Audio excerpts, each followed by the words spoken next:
Hello students, आज हम सीखेंगे फेज़र डायग्राम। ये फेज़र डायग्राम क्या होता है?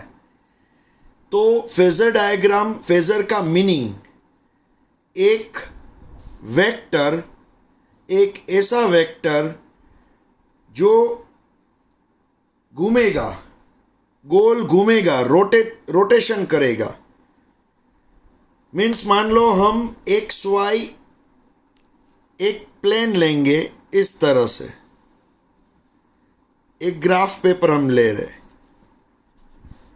यहाँ पे हम ग्राफ पेपर ले रहे। अब ये जो ग्राफ पेपर है, इसके अंदर मान लो मैंने एक वेक्टर ड्रॉ किया है इस तरह से। ये एक वेक्टर ड्रॉ किया, देखो ये है एक वेक्टर, और यहाँ पे है थीटा। तो आप सभी को मालूम है ये वेक्टर के दो एलिमेंट हो गए। मान लो ये जो वेक्टर है इसको मैंने बोला है ए वेक्टर, तो यहाँ पे ये बन जाएगा ए कोस थीटा, और यहाँ पे ये उसका ये जो एलिमेंट है वो बन जाएगा ए साइन थीटा। तो यहाँ पे ए वेक्टर के दो एलिमेंट बन जाएंगे, ए कोस थीटा, ए साइन थीटा। अब आप एक बात बताओ मुझे, यहाँ पे थीटा अगर चेंज होगा, सिंपल सी बात है बच्चों, ये थीटा चेंज होगा तो यहाँ पे ए कोस थीटा की वैल्यू चेंज होगी, ए साइन थीटा की वैल्यू भी चेंज होगी। तो अगर यहाँ पे थीटा चेंज होता है तो ये वेक्टर जो है उसके दोनों जो कंपोनेंट हो गए उसकी वैल्यू में चेंज आएगा। तो यहाँ पे ये थीटा की वैल्यू मान लो है 30 डिग्री, अब इसकी जगह पे यही थीटा की वैल्यू मान लो ले ली हमने 60 डिग्री, तो ये वेक्टर इस तरह से थोड़ा ऊपर चला जाएगा। देखो यहाँ पे नया थीटा जो है वो हो जाएगा यहाँ पे 60 डिग्री। तो अब इसके जो दो एलिमेंट हो गए वो चेंज हो जाएंगे। यहाँ पे एक एलिमेंट मिलेगा जिसको आप बोलोगे ए कोस थीटा 2, और एक एलिमेंट दूसरा यहाँ पे मिलेगा जिसको आप बोलोगे ए साइन थीटा 2। तो यहाँ पे क्या होगा, जो ये इनिशियल वेक्टर है उसकी जो वैल्यू है, उसका जो मैग्नीट्यूड मान लो ये है 5 यूनिट, तो वो तो 5 यूनिट ही रहता है। यहाँ पे उसकी लेंथ 5 यूनिट ही होगी। सिर्फ होगा क्या, ये वेक्टर यहाँ पे था, फिर अब ये यहाँ पे चला जाएगा। ये वेक्टर यहाँ पे था, इस तरह था, अब वो यहाँ पे चला गया। क्यों चला गया? क्योंकि थीटा की वैल्यू बढ़ गई। फिर और अगर बढ़ाओगे थीटा की वैल्यू तो हो सकता है यही वेक्टर इस तरह से यहाँ भी आ जाए। थीटा जैसे जैसे बढ़ेगा ये वेक्टर पूरा घूमेगा। फिर मान लो थीटा की वैल्यू और बढ़ गई तो ये वेक्टर थर्ड क्वाड्रेंट में भी आ सकता है, इस तरह से। समझ में आ रहा है बच्चों? तो ये जो वेक्टर है ए वेक्टर, वो अकॉर्डिंग टू थीटा की वैल्यू जैसे जैसे चेंज होगी वैसे वैसे ये वेक्टर चारों क्वाड्रेंट में घूम सकता है। तो यहाँ पे घूमता हुआ वेक्टर आपने यहाँ पे देखा, ये जो ए वेक्टर है पहले वो यहाँ पे था, फिर यही ए वेक्टर यहाँ पे चला गया, ये वेक्टर आगे बढ़ गया, थीटा की वैल्यू बढ़ी तो फिर ये वेक्टर यहाँ पे चला गया, फिर यही वेक्टर यहाँ पे चला गया। तो आपने देखा ये जो वेक्टर है वो इस तरह से घूम रहा है, देखो। तो थीटा की वैल्यू जैसे जैसे वेरी होगी वैसे वैसे ये वेक्टर घूमेगा।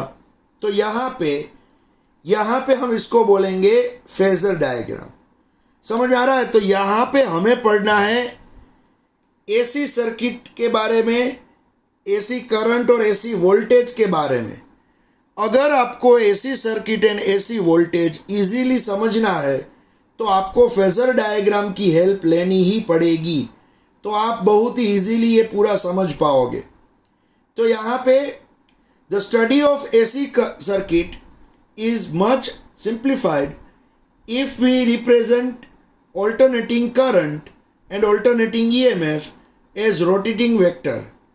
अगर हम ऑल्टरनेटिंग करंट और ऑल्टरनेटिंग EMF को एक रोटेटिंग वेक्टर की तरह, यहाँ पे जो वेक्टर A है वो वेक्टर A पूरा गोल घूम रहा है, देखो रोटेट कर रहा है, तो हम EMF और हम ये AC करंट, समझ में आ रहा है, AC voltage and AC current को हम इस तरह से एक रोटेटिंग वेक्टर जैसा मान लेंगे तो यहाँ पे उसका स्टडी इजी हो जाएगा।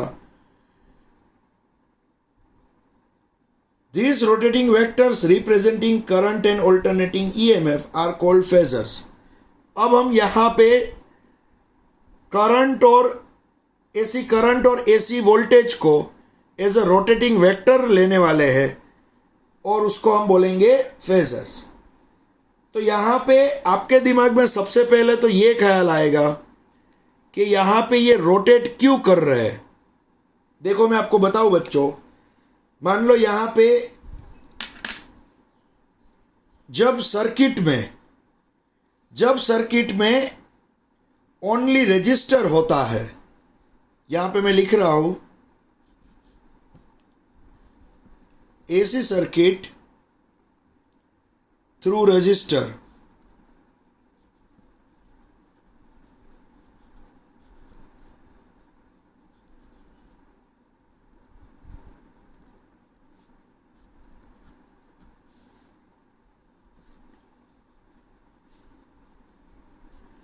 अब यहाँ पे एक AC सर्किट में ले रहा हूँ जिसमें सिर्फ क्या है, सिर्फ रजिस्टर है।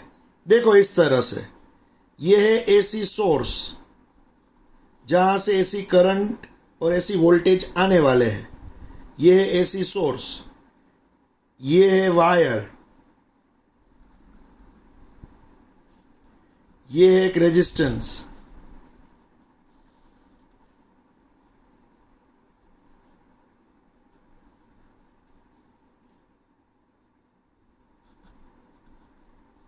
यहाँ से AC voltage and AC current आपको मिलेंगे,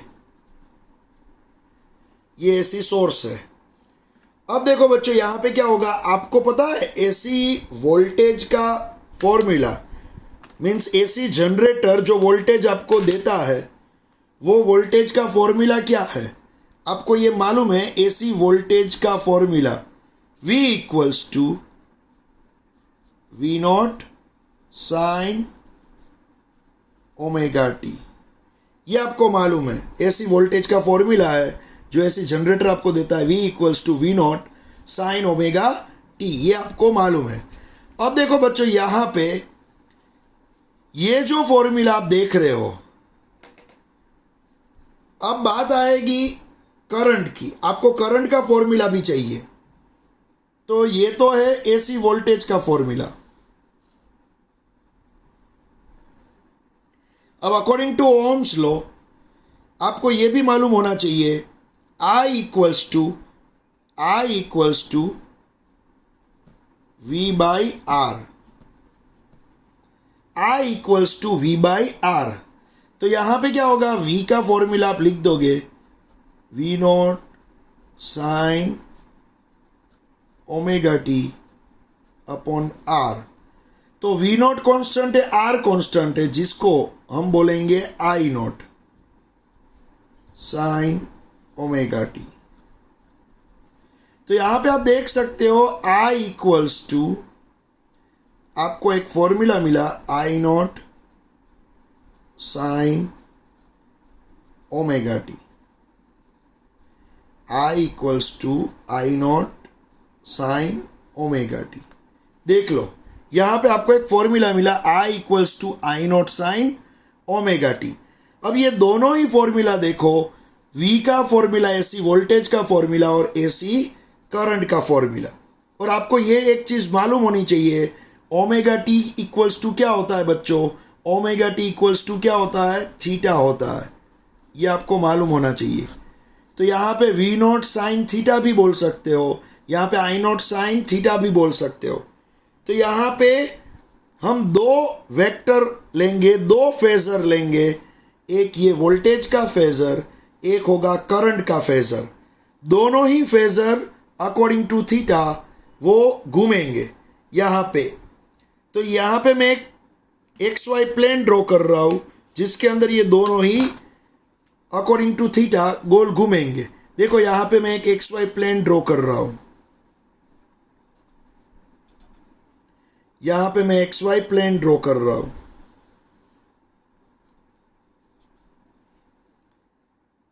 अब ये जो एक्स वाई प्लेन मैंने ड्रॉ किया है इसके अंदर आप देखोगे तो मैं ड्रॉ करूँगा पहले वोल्टेज V का फेजर। चलो मैं वोल्टेज V का फेजर ड्रॉ करूँगा। ओमेगा टी मीन्स थीटा है, तो ओमेगा टी थीटा की वैल्यू मान लो कुछ होगी, मान लो है वो 60 डिग्री। तो यहाँ पे मैं 60 डिग्री पे एक V का फेजर ड्रॉ कर रहा हूँ। ये है V का फेजर यहाँ पे, और ये जो V का फेजर है उसमें यहाँ पे ये जो मैंने ड्रॉ किया है, अब देखो यहाँ पे क्या हम बता रहे थे, ये A है तो A के दो एलिमेंट हो गए, A cos theta A sine theta. समझ में आ रहा है? जैसे ये A था तो A के दो एलिमेंट थे, वैसे ही यहाँ पे मैं ड्रॉ करूँगा एक्चुअली यहाँ पे दो फेजर। अब उसमें एक साइन एलिमेंट यहाँ पे दिया हुआ है, तो ये जो मैंने लाइन ड्रॉ की वो होगी V नॉट का फेजर। रियल में ये होगा V नॉट का फेजर होगा, और नीचे यहाँ पे जो एंगल होगा वो एंगल होगा ओमेगा टी का। वो एंगल क्या होगा बच्चों? ओमेगा टी का। तो ये V नॉट का फेजर है। अब ये जो V नॉट का फेजर है उसके दो एलिमेंट हो गए, एक होगा ये एलिमेंट जिसको हम बोलेंगे V not cos omega T, जिसको हम क्या बोलेंगे? V not cos omega T. दूसरा होगा ये एलिमेंट जिसको हम बोलेंगे V not sine omega T. देखो ये V नॉट के दो एलिमेंट हुए, ये जो लाइन है वो V नॉट है, V not cos omega T, V not sine omega t. तो यहाँ पे आप देख सकते हो बच्चों, हमने कौन सा यहाँ पे एलिमेंट लिया है AC वोल्टेज में। ये AC वोल्टेज जो है, AC वोल्टेज उसमें आ रहा है V not sine omega T. AC voltage में आ रहा है V not sine omega t. तो यहाँ पे ये जो आप लाइन देख रहे हो, ये लाइन है V not sine omega t की। तो ये V नॉट का ये बन जाएगा V not sine omega T. जैसे जैसे ओमेगा टी में चेंज होगा वैसे वैसे V not sine omega T में भी चेंज होगा। उसकी लेंथ भी बढ़ेगी, कम होगी, बढ़ेगी या तो कम होगी। V नॉट में जैसे V नॉट फिक्स रहेगा। देखो V नॉट की वैल्यू, V नॉट क्या है? एक घूमता हुआ वेक्टर। यहाँ पे आपको V नॉट दिख रहा है, V नॉट क्या है? घूमता हुआ वेक्टर। जैसे जैसे ओमेगा टी चेंज होगा वैसे वैसे ये जो V नॉट है वो V नॉट भी क्या होगा? इस तरह से पूरा घूमेगा, और V नॉट जैसे जैसे घूमेगा तब V not sine omega t की वैल्यू भी चेंज होगी। समझ में आ रहा है बच्चों? तो यहाँ पे मैंने फेजर ड्रॉ किया है V नॉट का। अब मैं फेजर ड्रॉ करूँगा I नॉट का। तो यहाँ पे I not sine omega T. अभी हमने आगे omega T means theta, omega T को हम क्या बोल रहे हैं? थीटा। थीटा की वैल्यू हमने क्या एज्यूम की थी? 60 डिग्री। तो यहाँ भी साइन के पीछे क्या है बच्चों? साइन के पीछे ओमेगा टी ही है। मीन्स साइन के पीछे जो यहाँ पे लिया था वही ओमेगा टी, वही थीटा है। तो यहाँ पे मैं साइन 60 लूँगा। तो अब I नॉट का फेजर ड्रॉ करने वाला हूँ, I नॉट का फेजर। अब I नॉट का फेजर भी हम 60 डिग्री पे ही ड्रॉ करेंगे। तो ये होगा I नॉट का फेजर। देख लो बच्चों, मैंने ड्रॉ किया है ये I नॉट का फेजर, ये I नॉट। यहाँ पे ग्रीन कलर से मैंने ड्रॉ किया है I नॉट का फेजर। अब ये I नॉट जो है उसका कोस एलिमेंट यहाँ पे बनेगा इस तरह से। यहाँ पे मैंने ड्रॉ किया, देखो इसका कोस एलिमेंट जिसको मैं बोलूँगा I not cos omega T, और यहाँ पे उसका साइन एलिमेंट बनेगा जिसको मैं बोलूँगा I not sine omega t. तो आपने देखा ये I नॉट का फेजर है जिसके I not cos omega T और I not sine omega T दोनों ही यहाँ पे एलिमेंट मिले। समझ में आ रहा है बच्चों? तो यहाँ पे ओमेगा टी दोनों में ही ओमेगा टी सेम है, लेकिन यहाँ पे ओमेगा टी सेम है, फिर भी यहाँ पे आपने एक चीज़ देखी कि यहाँ पे जो V not sine omega t है उसके फेजर की हाइट ज़्यादा है। ये देखो, सॉरी, वो एलिमेंट की हाइट ज़्यादा है, V not sine omega t, इसकी हाइट देखो, ये रेड कलर का जो एलिमेंट है उसकी हाइट ज़्यादा है।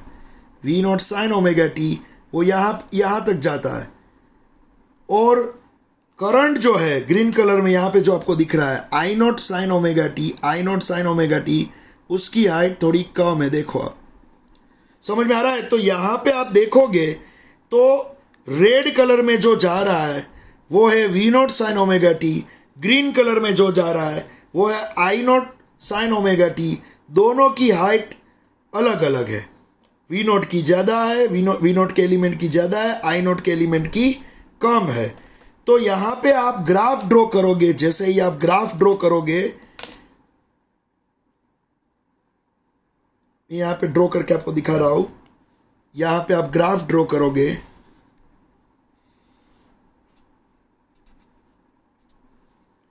ये जो ग्राफ होगा वो है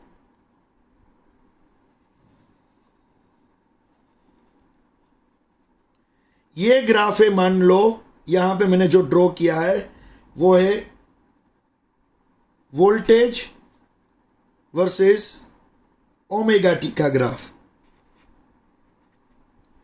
वोल्टेज वर्सेस ओमेगा टी का ग्राफ। तो आप एक चीज़ देख पाओगे यहाँ पे बच्चों, यहाँ पे एक चीज़ आपको दिखाई देगी कि यहाँ पे जब ओमेगा टी की वैल्यू मान लो 60 डिग्री थी, यहाँ पे मान लेते हैं हम, ओमेगा टी यहाँ पे है, मान लो ओमेगा टी 60 डिग्री थी, तब यहाँ पे क्या हुआ, ये जो आपको मिल रहा है इसको आप बोलोगे, ये लाइन को V not sine omega t. क्या बोलोगे? ये लाइन को V not sine omega T, और ओमेगा टी की वैल्यू क्या है अभी 60 डिग्री। समझ में आ रहा है? फिर ओमेगा टी अगर 90 होगा तो यही फेजर यहाँ तक आ जाएगा, यहाँ 90 तक। फिर जैसे जैसे 90 के बाद और बढ़ेगा तो ये फेजर छोटा होगा 180 पे वो यहाँ पे आ जाएगा। वो फेजर क्या होगा, स्लोली छोटा हो जाएगा। यहाँ पे देखो और छोटा हो रहा है, और फिर वो 0 पे आ जाएगा। फिर इस तरह से साइन एलिमेंट उसका नीचे की क्वाड्रेंट में जाएगा, बढ़ेगा, इस तरह से बढ़ता जाएगा, फिर छोटा होगा और 0 हो जाएगा। तो यहाँ पे ये जो आप रेड कलर की लाइन देख रहे हो, ये क्या है, V not sine omega t. तो यही सेम लेंथ की लाइन यहाँ पे मैंने ड्रॉ की है, जो होगी V not sine omega t. अब यहाँ पे मैं ड्रॉ करूँगा करंट वर्सेस ओमेगा टी का ग्राफ, तो यहाँ पे करंट वर्सेस ओमेगा टी का ग्राफ होगा इस तरह से होगा। ये है करंट वर्सेस ओमेगा टी का ग्राफ। इसके अंदर आप देखोगे, इसके अंदर तो ये ग्राफ है, उसकी हाइट थोड़ी कम है। देखो ये ग्राफ जो आई का ग्राफ है वो वी से थोड़ा छोटा है, हाइट कम है। देखो तो यहाँ पे क्या होगा बच्चों, यहाँ पे सेम ओमेगा टी, जब ओमेगा टी आपने लिया है 60 डिग्री, तब आपको V not sine omega t ये रेड कलर की लाइन में दिख रहा था, तो I not sine omega t यहाँ पे यही जगह पे ग्रीन कलर की लाइन में दिखेगा, ग्रीन कलर की लाइन में यहाँ पे देख लो आप। तो I not sine omega t की वैल्यू आप देखोगे वो इतनी ही है जो ग्रीन कलर में मैंने ड्रॉ किया है। समझ में आ रहा है? वो छोटी है। देखो यहाँ पे भी आपको I not sine omega t आपको छोटा दिख रहा था, और V not sine omega t आप देख सकते हो, ये V not sine omega t उसकी हाइट आपको ज़्यादा दिख रही थी रेड कलर में। समझ में आ रहा है? तो ये रेड कलर का जो है वो V not sine omega t है, ग्रीन कलर का जो दिख रहा है वो I not sine omega t है। तो यहाँ पे एक ही जगह पे जब ओमेगा टी की वैल्यू मान लो 60 डिग्री है, तो यही जगह पे आपको मैंने इस तरह से दोनों ही element V not sine omega T और ग्रीन कलर में जो दिख रहा है वो है I not sine omega T, दोनों ही दिखा दिए। देखो, तो जैसे जैसे ओमेगा टी वेरी होगा वैसे वैसे यहाँ पे दोनों ही फेजर चेंज होते रहेंगे, दोनों ही फेजर की साइन वैल्यू चेंज होती रहेगी और आपको इस तरह से ये ग्राफ मिलता रहेगा। समझ में आ रहा है? मान लो आपने ले लिया है यहाँ पे ओमेगा टी की वैल्यू 270 डिग्री, मान लो आपने ले ली है ओमेगा टी की वैल्यू 270 डिग्री। 270 डिग्री क्या होता है बच्चों? 3π/2 ले लिया है। तो ये जगह पे क्या होगा? देखो बच्चों, ये जगह पे होगा यहाँ पे वी नॉट साइन 270 डिग्री, जो यहाँ पे आपको दिख रहा है ये रेड कलर में, जिसको आप बोलोगे वी नॉट साइन 270 डिग्री। यहाँ पे आपको जो दिख रहा है 3π/2, समझ में आ रहा है? 270 डिग्री जो होगा -1, साइन 3π/2 मीन्स -1। तो यहाँ पे वी नॉट की वैल्यू जो होगी वो यहाँ पे वी नॉट साइन 3π/2, वो यहाँ पे जो रेड कलर में दिख रहा है वो उसका साइन एलिमेंट होगा। और इसी तरह से अगर आपने ले लिया है I not sine omega t, तो यही जगह पे आपको आई नॉट मिलेगा, लेकिन उसकी हाइट होगी ये ग्रीन कलर का जो जा रहा है ग्राफ वहीं तक, यहाँ तक की हाइट होगी। देखो, इसकी हाइट होगी या ये जो ग्रीन कलर का ग्राफ जा रहा है वहीं तक। तो यहाँ पे उसकी हाइट छोटी होगी और उसको हम बोलेंगे आई नॉट साइन 270 डिग्री, इसको आप बोलोगे आई नॉट साइन 270 मीन्स 3π/2। समझ में आ रहा है? तो यही जगह पे वी नॉट का साइन एलिमेंट मिला और यही जगह पे आई नॉट का साइन एलिमेंट मिला, एक ही जगह पे। तो ये देखो, वोल्टेज का ग्राफ यहाँ तक पहुँचा, करंट का ग्राफ यहाँ तक पहुँचा। तो वोल्टेज का ग्राफ उसकी हाइट ज़्यादा है, करंट का ग्राफ यहाँ पे हाइट थोड़ी कम है। देखो बच्चों, समझ में आ रहा है? तो आप एक चीज़ यहाँ पे देख पाओगे, ये वोल्टेज और करंट का ग्राफ, उसमें हाइट का भले ही डिफरेंस है, लेकिन दोनों ही ग्राफ जहाँ से बन रहे हैं, जहाँ से वो क्रिएट हो रहे हैं। देखो, ये वोल्टेज का ग्राफ यहाँ से क्रिएट हुआ और यहाँ पे ज़ीरो हुआ, फिर यहाँ से क्रिएट हुआ, ये ज़ीरो हुआ। तो जहाँ से ये वोल्टेज का ग्राफ निकला वहीं से ये ग्रीन कलर का ग्राफ भी निकला। अब एक चीज़ देख पाओगे, वोल्टेज का ग्राफ यहाँ से निकला, ये देखो यहाँ से ग्राफ निकला, वहीं से ही ये ग्रीन कलर का ग्राफ भी निकला। फिर वोल्टेज का ग्राफ जहाँ पे मैक्सिमम हुआ वही जगह पे करंट का ग्राफ भी मैक्सिमम हुआ। वोल्टेज का ग्राफ जहाँ पे फिर से ज़ीरो हुआ वहीं पे करंट का ग्राफ भी ज़ीरो हुआ। फिर वोल्टेज का ग्राफ नीचे की ओर मैक्सिमम हुआ, वहीं पे करंट का ग्राफ नीचे की ओर मैक्सिमम हुआ। फिर वोल्टेज का ग्राफ जहाँ पे ज़ीरो हुआ फिर से वहीं पे ये करंट का ग्राफ ज़ीरो हुआ। तो यहाँ पे वोल्टेज और करंट दोनों ही omega T according to omega T से चल रहे हैं। तो इसके बीच में यहाँ पे फेज डिफरेंस नहीं है, एक साथ ही वो पैदा हुए, एक साथ ही मैक्सिमम हुए, फिर से एक साथ ही वो ज़ीरो हो गए। तो यहाँ पे जब यहाँ पे सर्किट के अंदर, एसी सर्किट के अंदर सिर्फ रेजिस्टर होता है, क्या होता है बच्चों? ओनली रेजिस्टेंस, सिर्फ रेजिस्टेंस होता है, तब वोल्टेज वर्सेस ओमेगा टी और करंट वर्सेस ओमेगा टी, ये आप ग्राफ ड्रॉ करोगे तो इसके बीच में इसमें आप देख सकते हो वोल्टेज और करंट, उसके बीच में फेज डिफरेंस नहीं होता है। दोनों में ही पीछे देखो ओमेगा टी मीन्स थीटा, जो थीटा की वैल्यू यहाँ पे होगा वही थीटा की वैल्यू यहाँ पे होगी। तो दोनों के बीच में कोई भी फेज डिफरेंस नहीं है। तो यहाँ पे मैंने लिख दिया है zero phase difference between instantaneous AC current and AC EMF. देख लो, यहाँ पे दोनों के बीच में ज़ीरो फेज डिफरेंस होगा। समझ में आ रहा है बच्चों? अब आपके दिमाग में यहाँ पे क्वेश्चन आएगा कि अगर हम यही सर्किट में सिर्फ रेजिस्टेंस है उसकी जगह पे इंडक्टर ज्वाइंट कर दे, या तो कैपेसिटर ज्वाइन कर दे, या तो रेजिस्टेंस एंड कैपेसिटर, या तो इंडक्टर एंड कैपेसिटर ज्वाइन कर दे, या तो रेजिस्टेंस ज्वाइंट करे साथ में इंडक्टर भी करे साथ में कैपेसिटर भी करे। तो इस तरह से अगर हम अलग अलग ज्वाइन करेंगे ये सर्किट में, तो यहाँ पे ये ग्राफ क्या आगे पीछे हो जाएगा? यस बच्चों, यहाँ पे जो आप ये ग्राफ देख रहे हो, जो एक साथ यहाँ पे पैदा हुआ, एक साथ मैक्सिमम हुआ, फिर से एक साथ जीरो हो गया, फिर से एक साथ नीचे की ओर मैक्सिमम हुआ, फिर से एक साथ जीरो हो गया। ये देखो ब्लैक कलर का ग्राफ और ग्रीन कलर का ग्राफ एक साथ ही ऊपर नीचे मूव हो रहा है।